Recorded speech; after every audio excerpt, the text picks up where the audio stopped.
لیکن ہم بلا وجہ ہی لوگوں سے اگر بیزار رہیں، کیوں؟ دل میں بوجھ ہے، عداوتیں ہیں، آپ یقین کریں دل ہو جائے نا صاف، نیند سکون کی آتی۔ دنیا میں سب سے زیادہ مطمئن وہ بندہ ہے اللہ نے جہاں رکھا ہے وہاں راضی ہے۔ چلو ایک بات بتاؤ مجھے، ہم جس قبیلے میں پیدا ہوتے ہیں وہ قبیلہ ہماری مرضی کا ہوتا ہے کہ رب کی مرضی کا؟ جلدی جلدی بتاؤ، اتنی دیر نہ کرو، کس کی مرضی ہوتی ہے؟ تو پھر جو قبیلہ اللہ نے میرے اور آپ کے لیے پسند کیا ہم کیوں نہیں پسند کرتے؟ جو دادا نانا چچا ماموں اللہ نے میرے لیے پسند کی، یہ رشتے اللہ نے بنایا ہے نا، تو ان سے آوازار ہے، تو ان سے تنگ ہے، وجہ جو اللہ نے تیرے لیے پسند کیا اسے پسند کر۔ حضرت ابراہیم ابن ادم رحمت اللہ علیہ ایک دفعہ مریدوں کے بیچ بیٹھے تھے تو آپ فرمانے لگے دنیا میں جو کچھ ہو رہا ہے میری مرضی سے ہو رہا ہے۔ بعض بندے پریشان بھی ہو جاتے ہیں جلدی کہ اتنا بڑا دعویٰ کر دیا ہے، تو آپ ہنس پڑے، فرمانے لگے اگلی بات بھی سن لو پھر کوئی تبصرہ کرنا۔ فرمانے لگے جو کچھ ہو رہا ہے میری مرضی سے ہو رہا ہے، کیونکہ میری وہی مرضی ہے جو میرے رب کی مرضی ہے۔ میں نے اپنی مرضی اپنے رب کی مرضی میں فنا کر دی، اب میری مرضی کوئی نہیں، سانو قید سجن دا گہنا ہے، او جینج رکھے ایسا اونج رہنا ہے۔ ہم نے چھوڑ دی اپنی مرضی، اپنا ہے ہی کچھ نہیں، ہم نے نہ کبھی قطرے پہ غور کیا اور نہ دریا دیکھا، بس جہاں تیری جھلک دیکھی وہیں ڈوب گئے۔ چھوڑ دو یہ اس نے یہ کیوں کر دیا؟ وہ خواجہ نظام الدین صاحب محبوب الہی رحمت اللہ علیہ کے ایک مرید نے ایک دفعہ آ کے کہا حضور بڑی ہو گئی درگزر فقیری درویشی بڑی ہو گئی، اب جو میرے رستے میں کانٹے بچھائے گا میں بھی اس کے رستے میں بچھاؤں گا۔ وہ بڑے غصے سے بول رہا تھا، فقیر فقیر ہوتے ہیں۔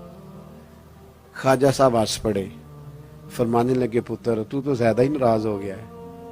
کہنے لگا نہیں حضور ہمیں کچھ کرنا نہیں آتا، ہمیں بھی سارا ہی پتہ ہے، سٹ تے پکھڑا کوار گندل اسی اور بھی بوٹیاں جاننے ہاں، ہمیں بھی سارا ہی پتہ ہے، نمٹ نہیں لینا سویرے، جو ہمارے رستے میں کانٹے بچھائے گا سویرے اس کی گلی میں بھی بچھے ہوں گے۔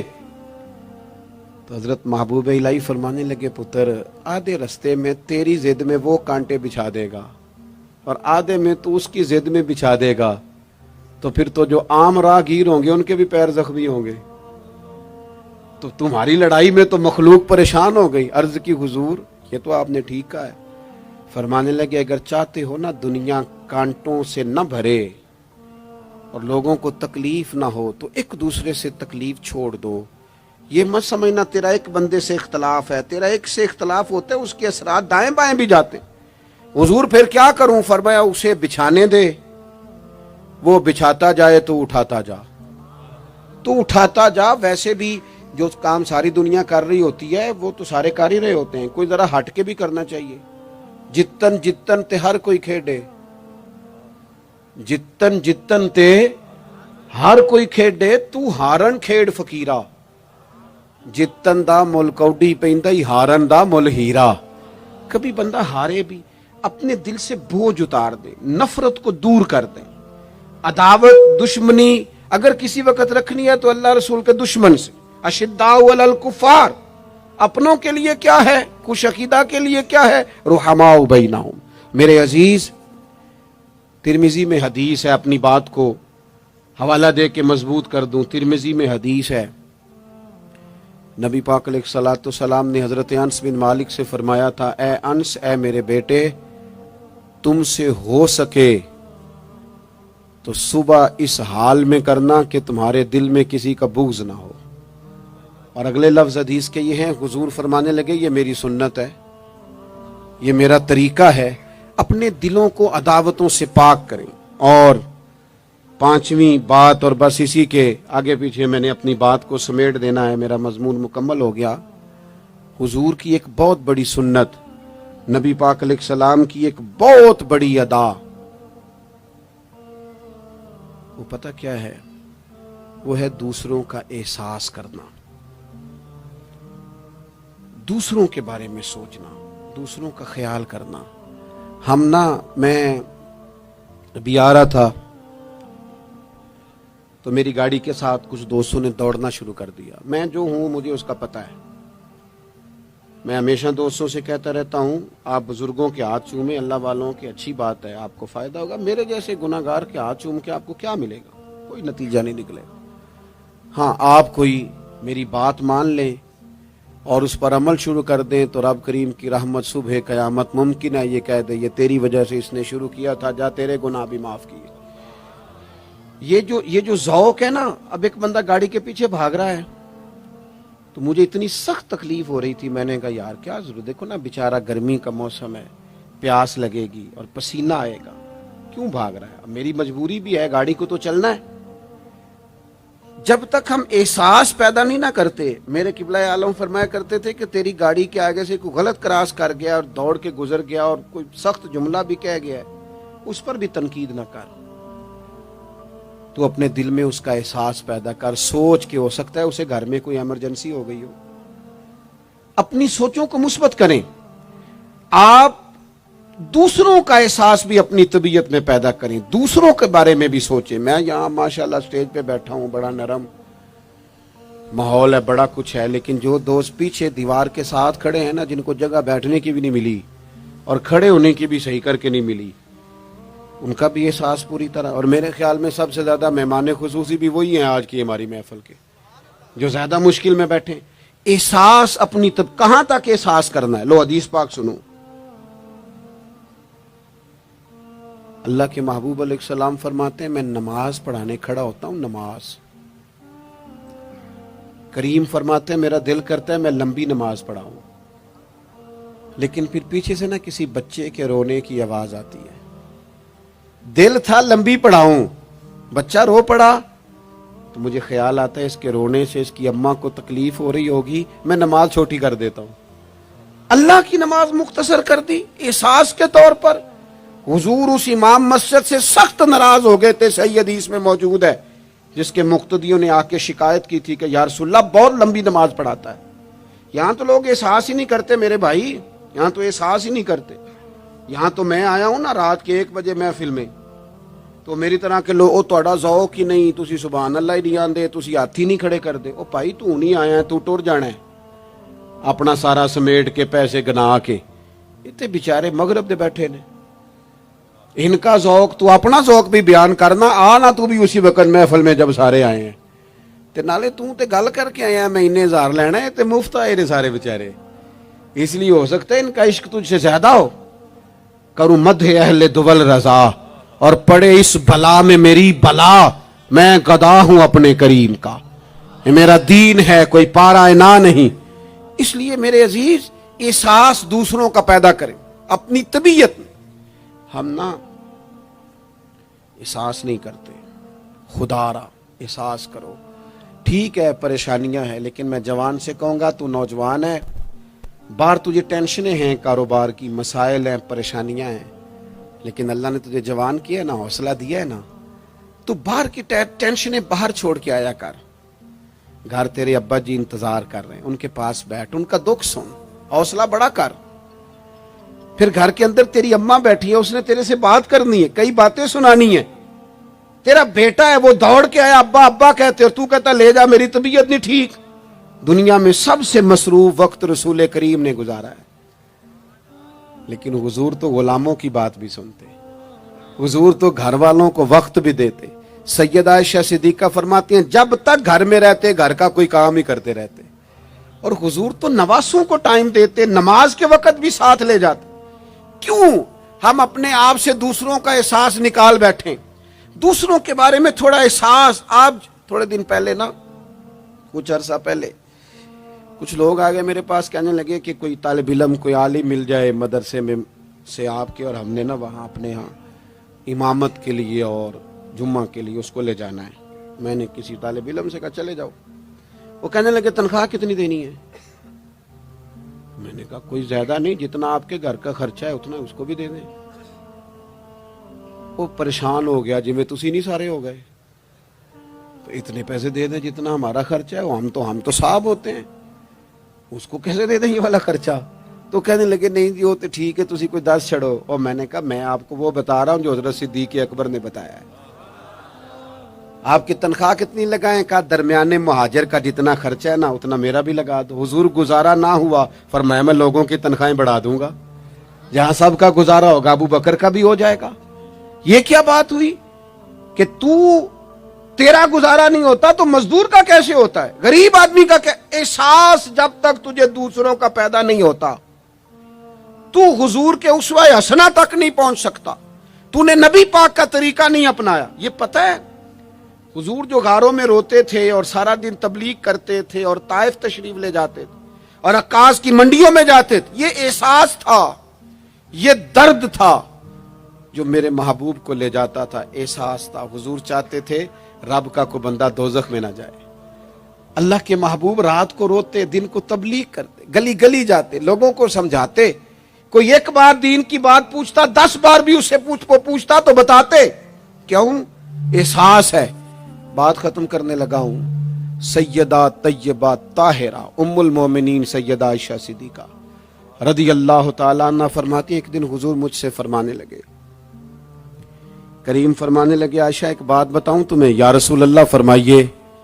تو کریم فرمانے لگے عائشہ جب تم مجھ سے راضی ہوتی ہو پھر بھی مجھے پتہ چل جاتا ہے، اور جب تمہارے دل میں کوئی بات ہوتی ہے پتہ مجھے پھر بھی چل جاتا ہے. کہتے میں نے جلدی سے عرض کی حضور میں اور آپ سے ناراض. تو فرمایا بتاؤں پھر؟ حضور بتائیے. فرمایا عائشہ کبھی کبھی قسم اٹھاتی ہو؟ یا رسول اللہ اٹھاتی ہوں. فرمایا جب ہوتی ہو نا مجھ سے راضی تو کہتی ہو مجھے محمد مصطفیٰ کے رب کی قسم، اور جب تمہارے دل میں کوئی بات ہوتی ہے تو پھر کہتی ہو حضرت ابراہیم خلیل کے رب کی قسم. پھر حضرت جناب عائشہ صدیقہ کہتی ہیں میں تمہیں بتا نہیں سکتی لوگوں میرے دل کا عالم کیا تھا یہ بات سن کے. یا رسول اللہ آپ لفظوں سے احساس کا پتہ کر لیتے ہیں، کوئی سوچ کیا رہا. یہاں تو گھر والے پورا احتجاج کریں. احتجاج میں ایک دفعہ کہیں کھانے کے لیے گیا تھا تو میں نے کہہ دیا کھانا بڑا اچھا پکا ہے. ایک آدھ اور بزرگ سے بھی میں نے وہ بات سنی تھی، پھر وہ پریکٹیکلی میرے ساتھ ہو، میں کھانا بڑا اچھا ہے جی. تھوڑی دیر کے بعد نا گھر کے اندر سے رونے کی آواز آنے لگی. تو مناسب تو نہیں ہوتا کسی کے گھر کے مسئلے میں ایسی بات پوچھنا، لیکن وہ جب ماحول زیادہ ہی بڑا تو میں نے میزبان سے کہا کہ خیر تو ہے گھر میں سب ٹھیک ہے؟ تو کہنے لگے آپ کی وجہ سے رو رہے ہیں. میں نے کہا کہنے لگے آپ نے بڑی تعریف کی ہے نا کھانا بڑا اچھا پکا ہے. تو میری بیوی ہے تو عزیزوں میں سے پر وہ گھر غریب ہے. اس نے کہا 14-15 سال ہو گئے اس گھر میں کھانا پکاتے، آج تک نہیں کسی نے کہا اچھا پکا ہے. میں غریب کی بیٹی ہوں، آج وہ تعریف سنی ہے تو دل کسی اور طرف ہی چلا گیا ہے. اتنا بھی احساس نہیں جو صبح سے گرمی میں کھڑے. آپ کو پتہ ہے نبی پاک نے کبھی کھانے میں نقص نہیں نکالا تھا. سیدہ عائشہ کہتی ہیں پسند ہوتا تو کھا لیتے ورنہ چھوڑ دیتے. کبھی عیب تو ہنڈیا پھینک دیتا. آنا گرمی میں تو بھی کھڑا ہونا، جہاں اماں کھڑی ہے، بیوی کھڑی ہے، بہنیں کھڑی ہیں، کھڑا ہونا 10 منٹ. تو بھی احساس ہی نہیں، صرف اپنا ہی پتہ ہے. سیدہ عائشہ صدیقہ یہ حضور کا اسوہ حسنہ ہے. یہ طریقے اپناؤ زندگی میں. 4 5 8 چیزوں کو فقط سنت نہ سمجھو، یہ وسعت ہے حضور کے اسوہ نور میں. سیدہ عائشہ کہنے لگی، کریم فرمانے لگے تم قسم اٹھاتے حضرت ابراہیم کا نام لیتی ہو تو میں سمجھ جاتا ہوں. جناب عائشہ کہتی ہیں بس دل مچل گیا، کیفیت اور کی اور ہو گئی. میں نے کہا حضور پھر مجھے قسم ہو محمد عربی کے رب کی، میرے لبوں سے آپ کا نام ہی جاتا ہے، میرے دل میں آپ ہر وقت موجود رہتے ہیں. میرے عزیز کچھ باتیں آپ سے میں نے عرض کی. میں اپنی گفتگو کو بھی دیکھتا ہے جو بڑے مالدار ہوتے ہیں، اور ایسے لوگوں کو بھی دیکھتا ہے جو بیچارے ایک وقت کھاتے ہیں اور دوسرے وقت کے لیے پریشان رہتے ہیں. اپنی زندگی میں وہ صحت مند، توانا، خوبرو لوگوں کو بھی دیکھتا ہے اور بیمار اور کمزور، ضعیف اور ناتواں لوگوں کو بھی دیکھتا ہے. اس کے ارد گرد ایسے لوگ بھی ہوتے ہیں جو بڑی خوش و خرم زندگی گزار رہے ہوتے ہیں، اور ایسے لوگ بھی ہوتے ہیں جو کسی وجہ سے پریشان، تکلیف میں، گھٹے سے ہوتے ہیں. انسان اپنے ماحول سے بھی سیکھتا ہے، معاشرے سے بھی سیکھتا ہے، اور پھر جب وہ لوگوں کے قریب جاتا ہے اور اپنے گھر سے اٹھ کر وہ لوگوں سے ملاقات کرتا ہے تو مختلف قسم کے مشورے، مختلف قسم کی آراء اور مختلف قسم کے مشیر اسے ملنا شروع ہو جاتے ہیں. ان ساری چیزوں کے ماحول میں انسان کی سوچیں پنپتی ہیں، اور اسے بالیدگی کا موقع ملتا ہے، وہ باشعور ہونے لگتا ہے، پھر وہ کسی ایک جگہ ٹھہر جاتا ہے۔ بعض اوقات کسی مالدار کی طرف دیکھ کر پوری طرح رک جاتا ہے اور سوچتا ہے کہ نہیں، میں پیسہ ہی کماؤں گا تو پھر ہی ٹھیک ہے۔ بعض اوقات کسی مشہور آدمی کو خوش قسمت سمجھ لیتا ہے اور پھر وہ کوشش کرتا ہے کہ جتنے بھی جتن کیے جائیں کسی بھی طریقے سے شہرت حاصل کی جائے۔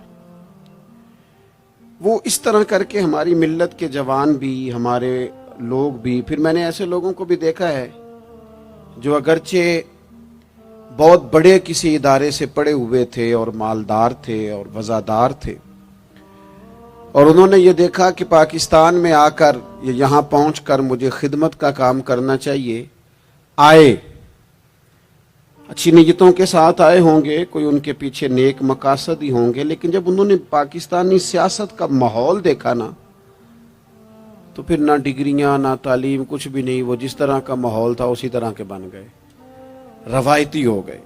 کسی نہ کسی کے پیچھے یوں ہی لوگ لگ جاتے ہیں اور طرز زندگی اختیار کرتے ہیں۔ ہمیں لگنا ہوتا ہے کسی نہ کسی کے پیچھے، ہم پیروی کرتے ہیں لوگوں کی، لوگوں کو دیکھتے ہیں، اس حساب سے ہم اپنے آپ کو مرتب کرتے ہیں۔ پھر میرے بھائیوں، ایک مسئلہ اور بھی ہوتا ہے، انسانوں میں صرف خوبیاں نہیں ہوتی، عام انسانوں میں بشری کمزوریاں بھی ہوتی ہیں۔ ہم بعض اوقات کسی کے پیچھے چلتے ہیں تو تعریفوں کے پل باندھتے ہیں، محبتوں اور عقیدتوں کا لمبا چوڑا اظہار کرتے ہیں، پھر تھوڑا سا ٹائم گزرتا ہے اور تھوڑا سا قرب ملتا ہے تو پھر ہمیں اس بندے میں خامیاں نظر آنی شروع ہو جاتی ہیں۔ کورے ورک کتاب نہیں ہوندے، پتھر دل گلاب نہیں ہوندے، سجنا پہلو ہی سوچ کے لائیں پھر یاراں نال حساب نہیں ہوندے۔ سوچتے نہیں، سمجھتے نہیں، غور نہیں کرتے، جذباتی فیصلے کرتے ہیں، ماحول جذباتی ہے۔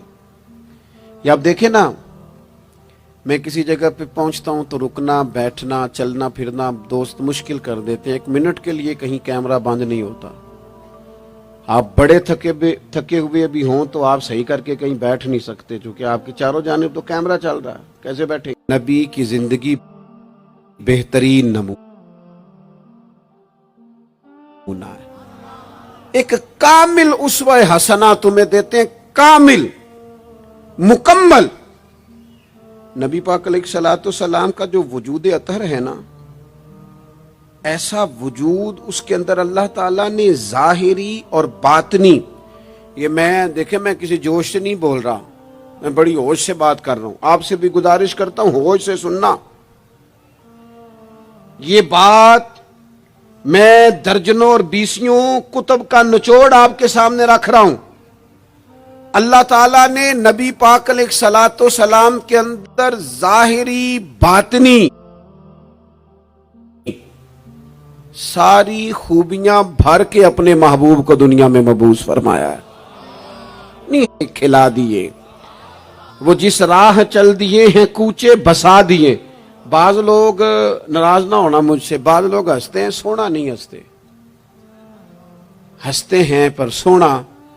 سیدہ طیبہ طاہرہ حضرت عائشہ صدیقہ فرماتی ہیں حضور مسکراتے تھے لیکن اس مسکرانے میں بھی عجیب وزاداری تھی، ہنستے تھے کھل کھلا کے نہیں ہنستے تھے، اس میں کہا نہیں لگتا تھا، آوازیں نہیں پیدا ہوتی تھی، یعنی سونا ہنس بھی جاتے تھے لیکن اس کے اندر بھی عجیب لطافت تھی۔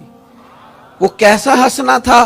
صحابہ فرماتے ہیں حضور ہنستے، مقدس دانتوں میں سوراخ تھا، زیر لب مسکراتے، اور وہ جو حضور کے مقدس دانتوں میں مقدس سوراخ تھا نا، جب حضور ہنستے اس سے نور نکلتا اور مسجد نبی کی دیواریں بھی روشن ہو جاتی۔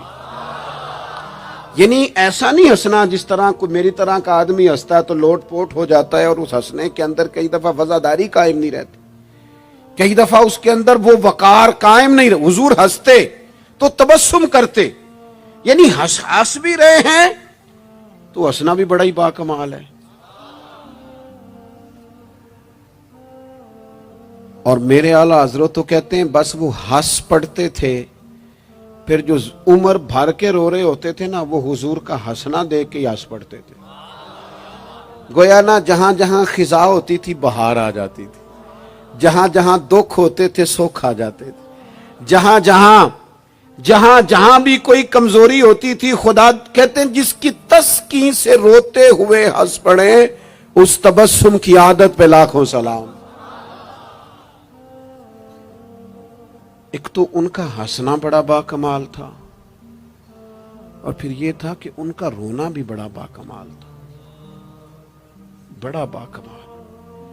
یعنی وہ کبھی رو پڑے اور کبھی کریم کی آنکھوں میں آنسو آ جائیں اور کبھی ان کے چہرے پر افسردگی آ جائے تو یوں لگتا تھا کہ پھولوں نے کھلنا چھوڑ دیا ہے, کلیاں اپنی جگہ سے ہٹ گئی ہیں. سمندر نے کہا نہیں اب شور نہیں کرنا. یوں لگتا تھا کہ تتلیاں اپنی جگہوں پہ بیٹھ گئیں. جب وہ کبھی روتے تھے تو یوں محسوس ہوتا تھا کہ جیسے چاند کہتا ہے کہ نہیں اب میں نے نہیں کھل کے چمکنا, محبوب تو رو پڑے. اور کبھی کریم روئے, آنکھوں میں آنسو آئے تو ان کے رونے میں حسن اتنا تھا, کمال اتنا تھا کہ جبریل امین آئے اور آ کے عرض گزار ہوئے, یا رسول اللہ سارے بھید جاننے والا رب پوچھتا ہے کریم سے پوچھو نا, محبوب سے پوچھو نا روئے کیوں ہیں, یہ رو پڑے ہیں کیوں روئے ہیں, سارے بھید جاننے والے مالک کیوں روئے.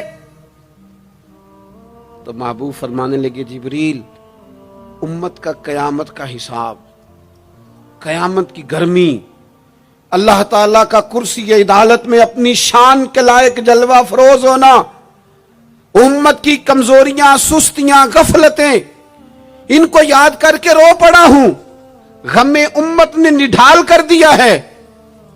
حضرت جبریل بارگاہ ایزوی سے پیغام لائے, محبوب کریم صلی اللہ تعالی علیہ وآلہ وسلم نے حضور روئے. تو جب جبریل امین یہ پیغام لے کے لوٹتے ہیں تو رب کریم نے کیا فرمایا؟ آپ کی توجہ ہے میری بات پر؟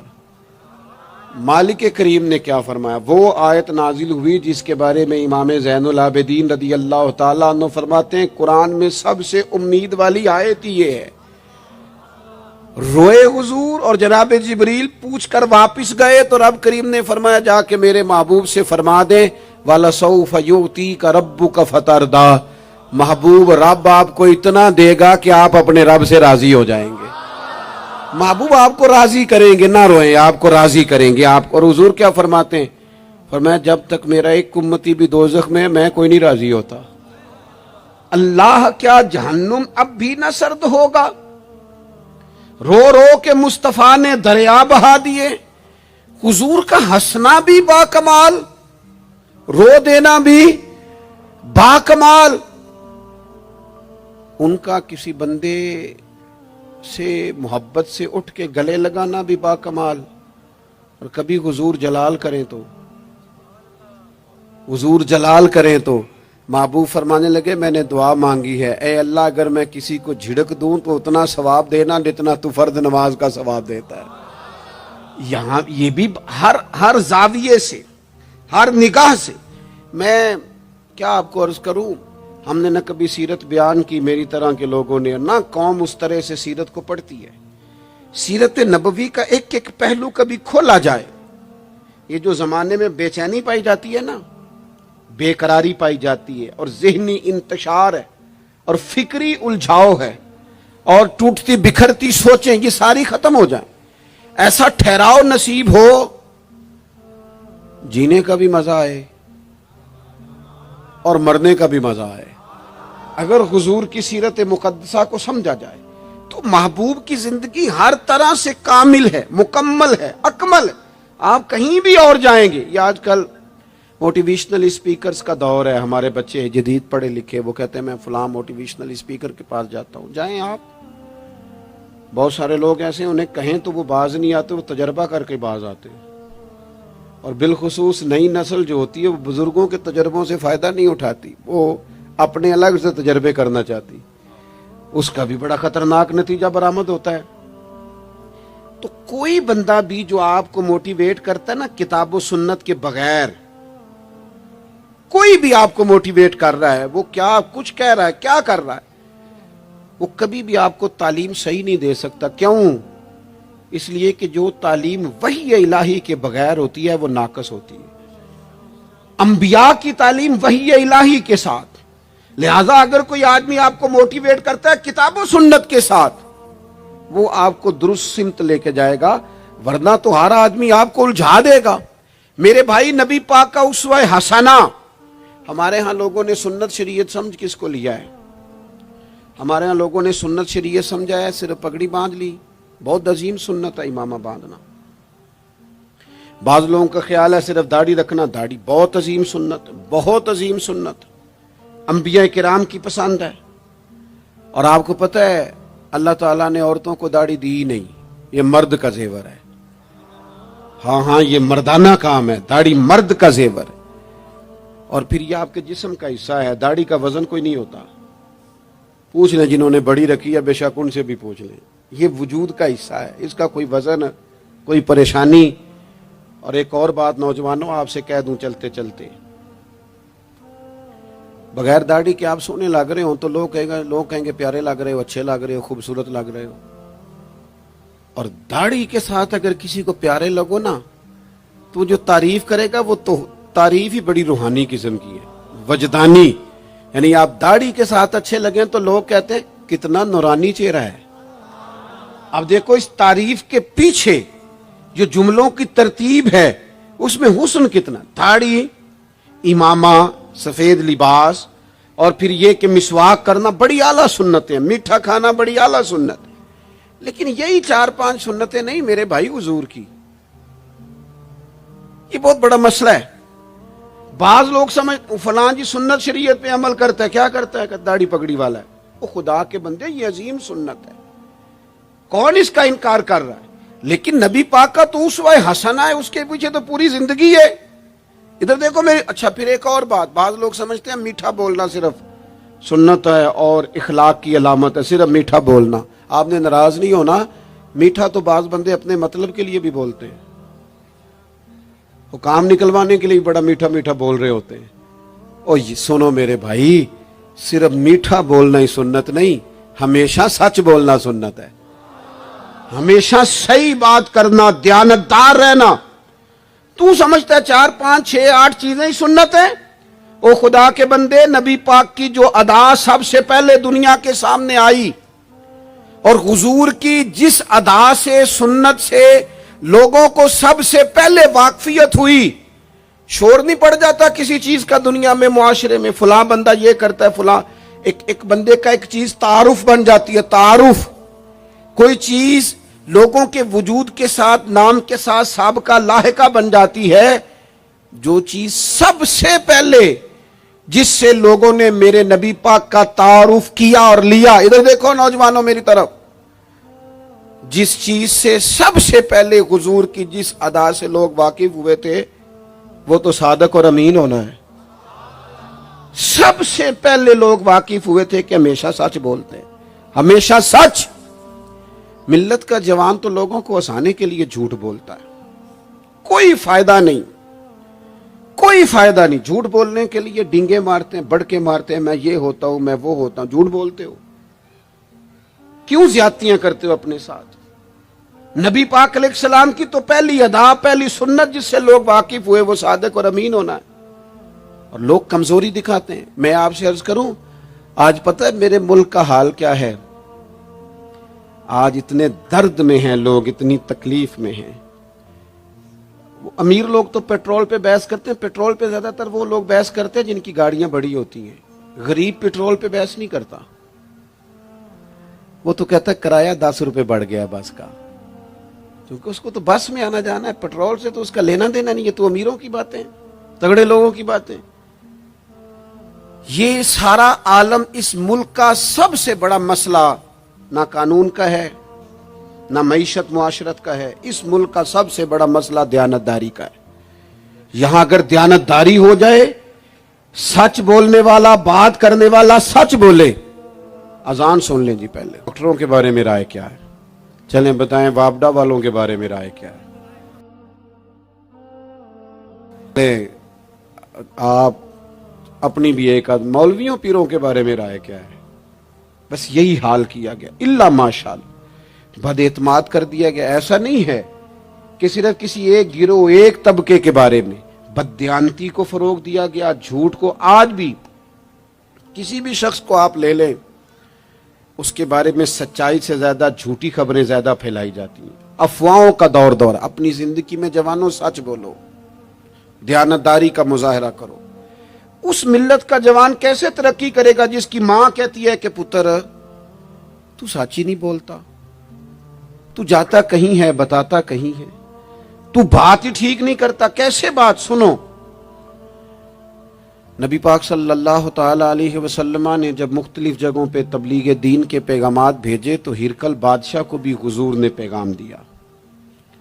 وہ بڑا سیانہ آدمی تھا، سمجھدار تھا، معاملہ فہم تھا۔ اس نے کہا میں کوئی جذباتی فیصلہ نہیں کرتا، کچھ چیزوں کے حضور کے بارے میں کچھ چیزوں کے سوالات میرے ذہن میں ہیں۔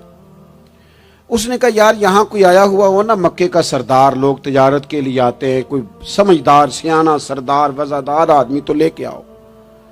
ابو سفیان ابھی مسلمان نہیں ہوئے تھے، وہاں گئے ہوئے تھے، اور آپ کو پتہ ہے کہ وہ ہر جنگ میں آگے تھے کلمہ پڑھنے سے پہلے۔ ان کو بلا کے لوگوں کو پتہ چلا یہ آئے ہوئے ہیں، تو لے جا کے بادشاہ کے سامنے کھڑا کر دیا۔ ابو سفیان کہتے ہیں جب اس نے سوال جواب شروع کیے تو ظاہر ہے میں مخالف گروہ میں تھا۔ جب کوئی مخالف گروہ میں ہوتا ہے اس نے تعریف تو نہیں نہ کرنی ہوتی، وہ صرف ہمارے ملک میں رواج ہے کہ لوگ جو پارٹی چھوڑ کے آ رہے ہوتے ہیں اس کی بھی تعریفیں کر رہے ہوتے ہیں، اور جدھر جا رہے ہوتے ہیں پھر اس کی بھی۔ اللہ جانے کیسے اپنے دل کو سمجھاتے ہیں، ضمیر کو مطمئن کرتے ہیں، اللہ ماشاءاللہ۔ ابو سفیان کہتے ہیں میں چونکہ دوسرے گروہ میں تھا تو بادشاہ نے جو بات بھی پوچھی میں نے رائے مخالف دی۔ جو بھی پوچھا کہ وہ محبوب علیہ السلام جو دعوی نبوت کرتے ہیں، ان کا کلمہ پڑھنے والے امیر ہیں، غریب ہیں، بات کیا ہے، جنگیں ہوئی ہیں تو نتیجہ، ایک طویل گفتگو ہے۔ ابو سفیان کہتے ہیں آخر میں بادشاہ نے ایک سوال پوچھا، یہ جوان زیادہ غور کریں گے، سوال پوچھا۔ ابو سفیان کہتے ہیں مجھ سے کہنے لگا وہ جس کریم محبوب علیہ السلام نے دعوی نبوت کیا ہے، کیا کبھی انہوں نے جھوٹ بھی بولا ہے؟ ابو سفیان کہتے ہیں میں چپ کر گیا۔ ایک منٹ کے لیے میرے دل میں خیال آیا معاذ اللہ کہہ دوں بولا ہے، پھر میں نے سوچا یہ تو عرب کی وزاداری کے خلاف ہے کہ میں جھوٹ بولوں۔ اور پھر ابو سفیان کہتے ہیں میرے دل کے کونے سے آواز آئی میں کوئی اور بات کروں گا تو شاید کوئی تھوڑی دیر کے لیے سوچے، اور اللہ کے رسول نے جھوٹ بولا یہ تو مانے گا ہی کوئی نہیں، یہ تو مخالف نہیں مانیں گے، کافر مشرک نہیں مانیں گے۔ بادشاہ کہنے لگا سوچتے کیا ہو، بتاؤ کیا کبھی انہوں نے جھوٹ بولا ہے؟ تو ابو سفیان کہتے میرے ہاتھ میں چھڑی تھی، میں نے اٹھا کے دوبارہ زمین پہ رکھی۔ میں نے کہا بادشاہ وہ رشتے میں میرے بھتیجے لگتے ہیں، میری ان سے مخالفت ہے، میں ان کے مقابل فوجیں تک لے کے آتا ہوں، وہ ہمارے بتوں کو برا کہتے ہیں، رائے کا اختلاف اپنی جگہ پر، لیکن وہ میرے سامنے پیدا ہوئے میرے بھتیجے ہیں، میں نے انہیں ماں کی گود میں بھی دیکھا ہے، دادا کے کندھوں پہ بھی دیکھا ہے، سیدہ ختیجہ کا دولہا بنے بھی دیکھا ہے، میں نے ان کی گود میں ان کی بیٹیوں کو کھیلتے بھی دیکھا ہے۔ اختلاف اور مخالفت اپنی جگہ پر وہ کریم میرے سامنے پیدا ہوئے اور ان کے مقدس بال میری آنکھوں کے سامنے سفید ہوئے، ان کی زبان سے جو بھی نکلتا ہے حق اور سچ ہی نکلتا ہے۔ وہ اسیر دشمن کی چاہ میں بھی، مخالفوں کی نگاہ میں بھی وہ امی ہے، صادق ہے، معتبر ہے، میرا پیغمبر عظیم تر ہے، کبھی زبان سے جھوٹ نہیں نکلا۔ اللہ آپ کو جزا دے۔ سنیں جی، کچھ خطیب بغیر نعروں کے بھی تقریر کر لیتے ہیں یار، اونچی سبحان اللہ کے بغیر بھی کام چل جائے گا انشاءاللہ۔ آپ خالی سنتے جائیں نہ بھی سبحان اللہ کہیں، پھر بھی گزارا، اثر کرے نہ کرے سن تو لے میری فریاد، اور نہیں ہے داد کا طالب یہ بندہ آزاد۔ میرے عزیز، نبی پاک علیہ الصلوۃ والسلام نے سچ بولا۔ ابو سفیان کہتے ہیں ان کی زبان سے سوائے حق سچ کے کبھی کچھ نکلا؟ کریں نا تھوڑی پابندی ہم بھی سچ کی، کریں نا۔ اچھا ہم بولتے ہیں سچ، بہت سارے لوگ سچ بولتے ہیں،